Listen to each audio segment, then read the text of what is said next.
अस्सलाम वालेकुम। उम्मीद करती हूँ आप सब खैरियत से होंगे। अल्हम्दुलिल्लाह हम भी ठीक हैं। अल्लाह ताला हम सब को अपनी हिफ्ज़-ओ-मान में रखे, हर दुख बीमारी मौज मर्ज़ से महफूज रखे। आमीन सुम्मा आमीन। और सोचा क्यों नहीं गाजर का मुरब्बा भी बना लिया जाए। सीज़न का ज़ाहिर सब्ज़ी है ये भी, और बहुत ताकतवर, बहुत फ़ायदेमंद होती है, जो आपकी जिल्द के लिए, आपके खून बनाने में और आपकी जिल्द को रंगत देने में, आपकी आँखों को, आपके बालों को ग्रो करने में ये बहुत मददगार साबित होता है। तो आप जिस अंदाज़ में भी इसको खाएं, सालन बना के खाएं, मुरब्बा बनाएं, हलवा बनाएं, बहुत सारी चीज़ें बनती हैं। इसका केक भी बनता है और बहुत सारी चीज़ों में ये इस्तेमाल होता है। मतलब जिस तरह भी आप इस्तेमाल करें, लेकिन इसको इस्तेमाल करें, इसको अपनी ग़िज़ा में ज़रूर इस्तेमाल करें, अपने बच्चों को सबको खिलाएं। और यहाँ पर मैंने ले लिया था आधा किलो गाजर, और इसको मैं छीलने के बाद पहले धो लिया था, फिर इसको ड्राई कर लिया, फिर छीला, फिर इसके साथ मैंने इसको मतलब इस तरह कांटे से इसमें सुराख कर दिए थे। और इसके साथ फिर हम इसकी छोटी छोटी सी इस तरह तकरीबन आधा आधा इंच के बराबर मैंने इसकी कटिंग कर ली थी, स्लाइस कटिंग।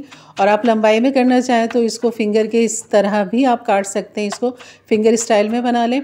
और फिर उसके बाद इसके कांटे से आप इसमें हल्के हल्के से सुराख कर दें। तो मैंने पहले ही सुराख कर ली थी, उसके बाद फिर कर ली थी कटिंग। और यहाँ पर जो है कटिंग आप देख रहे हैं, बस नॉर्मल सी मैंने कटिंग की। और यहाँ पर मैंने आधा किलो गाजर के लिए तकरीबन यहाँ पर ये 2 कप मैंने पानी लेना है। और चीनी जो डालेंगे हम यहाँ पर तकरीबन 1 पाव चीनी लेंगे। आधा किलो गाजर के लिए 1 पाव चीनी हमने लेनी है।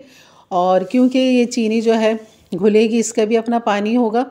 और फिर जो चीनी जो है इसको हमने ड्राई करना है। एक तार वाली चाशनी हमने इसको बनानी, अभी नहीं बनानी, लेकिन आगे जब हम इसको फाइनल करेंगे तो एक तार वाली चाशनी जैसी होगी, जैसे कि आगे आप अब वीडियो को देखेंगे। तो यहाँ सबसे पहले हमने कर लिया था चूल्हा ऑन, पानी डाला, चीनी डाली, और अब इसको चीनी को हल करेंगे। इसमें जैसे उबाल आने वाला होगा तब हम इसके अंदर डाल देंगे जो हमारी गाजरें कटी हुई हैं, चाहे आप फिंगर में काट लें या गोलाई में काट लें, और उसको फिर आप इस शीरे के अंदर डाल दें। और शीरे के अंदर डाल के जो हमने, क्योंकि अभी इसमें काफ़ी पानी है, चीनी का अपना पानी भी है, 2 कप पानी भी है, गाजर ने गलना भी है, ज़ाहिर ये सख्त होती है, तो इनको गलाना है, इतना गलाना है जितना कि एक मुरब्बे की, जैसे आपको पता है मुरब्बा नरम, सॉफ्ट नरम होता है, बिल्कुल इसी तरह हमने इसको गलाना है। और यहाँ पर बस इसको जैसे ही उबाल आएगा मैं ढक दूँगी इसे, और इसे पकने के लिए 15 से 20 मिनट के लिए छोड़ दूँगी। फिर उसके बाद मज़ीद इसको चेक करेंगे। तो गाजरों को अपने ज़रूर इस्तेमाल में रखें, इससे सालन भी बहुत अच्छा बनता है। जैसे आलू गोश्त बना लेते हैं, इसी तरह आप गाजर गोश्त बना लें। और मटर गाजर सब्ज़ी जिस तरह बेहतरीन बनती है, सब्ज़ी में बना लें, गोश्त में बना लें। तो ये मतलब कि खाने में ज़रूर इसको इस्तेमाल करें। इसका जूस भी मैं आपको एक बनाना बताऊँगी, इसका ड्रिंक जो हम बनाते हैं वो भी मैं आपके साथ शेयर करूँगी इंशाल्लाह। और क्योंकि अब मौसम्बियाँ भी आ चुकी हैं, मौसम्बी, गाजर और 2-3 चीज़ें और मिला के किस तरह मैं बनाती हूँ वो भी मैं आपके साथ शेयर करूँगी। बहुत हेल्दी जूस होता है वो, और बहुत आसानी के साथ हर घर में बन जाएगा। तो आपने देखा यहाँ मैंने गाजर को चेक कर रही थी कि लेकिन अभी कसर है गाजर में, गल तो गई है लेकिन खड़ी खड़ी सी है, थोड़ी सी सख्त है, तो हमने सख्त नहीं रखना। और जब ये इतनी हो जाए तो यहाँ पर डाल दें इलायची, क्योंकि बस 10-15 मिनट में ये मज़ीद गल जाएगी, गाजर सॉफ्ट हो जाएगी। तो यहाँ मैंने 3 इलायचियों को खोल के डाल दिया है, ताकि इसमें जो फ्लेवर है इलायची का वो अच्छा सा गाजर के शीरे के अंदर गाजर में आ जाए। और यहाँ पर बस अब ये दोबारा से मैं देख रही थी, लेकिन अभी थोड़ी सी ये सख्त है, गल गई है लेकिन खड़ी खड़ी सी है। तो हमें मुरब्बा वाले गाजर का मुरब्बा बनाना है, तो जाहिर सी बात है तो ये सॉफ्ट नरम होनी चाहिए। तो यहाँ ढकने के बाद 10 से 15 मिनट के बाद मैं डाल दूँगी इसके अंदर नींबू।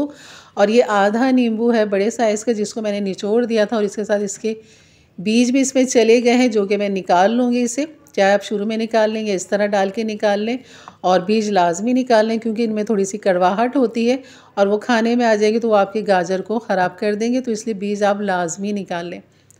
तो यहाँ पर मैंने एक निकाल के देखा था कि शायद अब ये थोड़ी सी बेहतर और मज़ीद गल गए होंगे मुरब्बा स्टाइल में, तो लेकिन ये नहीं गला था। ये देखें, अभी मैं आपको दिखाती हूँ, ये देखें अभी ये गल गया, लेकिन वो सॉफ्ट नहीं हो रहा, जैसे एकदम ही मैश हो जाना चाहिए, हमें वो चीज़ चाहिए। तो मज़ीद इसको मैंने 10 से 15 मिनट दिए पकने के लिए। और अब यहाँ पे दोबारा से इसको ट्राई करते हैं, देखते हैं कि हमारी मतलब के हिसाब से गाजर पक चुकी है या नहीं। तो ये देखें अब ये बेहतरीन हो चुकी है। कम से कम इसको आधा घंटा लगा गाजर को हल्की आंच पे पकने में, लेकिन जो शीरा है वो अभी पतला है, इसका हमें पतला शीरा नहीं चाहिए, बिल्कुल एक तार वाला हमें इस तरह शीरा चाहिए। तो अब मैं इसे खुला पका रही थी, और ये देख रहे हैं काफ़ी अच्छे झाग आ गए, काफ़ी अच्छा ड्राई हो चुका है इसका पानी। तो बस अब हम इसको डन कर देंगे और चूल्हा कर दूंगी अब मैं बंद। जैसे कि अभी कर दिया, आपको झाग बैठे हुए नज़र आ रहे हैं, तो चूल्हा कर दिया था बंद। अब ढक दूंगी ताकि थोड़ा सा ठंडा हो जाए, और ठंडा होने के बाद शीरा मज़ीद और गाढ़ा हो जाएगा। तो ये हो गया हमारा बेहतरीन सा मुरब्बा तैयार। और बस इसको अपने आप बॉल में निकालें या टाइट जार में निकालें, और इसे आप बाहर भी आराम से रख सकते हैं, कोई ख़राब नहीं होगा। मौसम भी ठंडा है और मुरब्बे से लुत्फ़अंदोज़ हों। अपने बच्चों को खिलाएं, बड़े बूढ़ों को खिलाएं। यकीन करें बहुत ताकत और फ़ायदेमंद मुरब्बा है ये। तो ज़रूर बनाइए मेरे अंदाज से, मेरे तरीके से। बहुत आसान रेसिपी थी। और इसको मैश करके आप ब्रेड पे, रोटी पे लगा के बच्चों को रोल बना के दें। तो इंशाल्लाह मिलते हैं फिर एक अच्छी नई वीडियो के साथ। तब तक के लिए इजाज़त दें। अपना बहुत सारा ख्याल रखें, दुआओं में याद रखें। अल्लाह हाफ़िज़।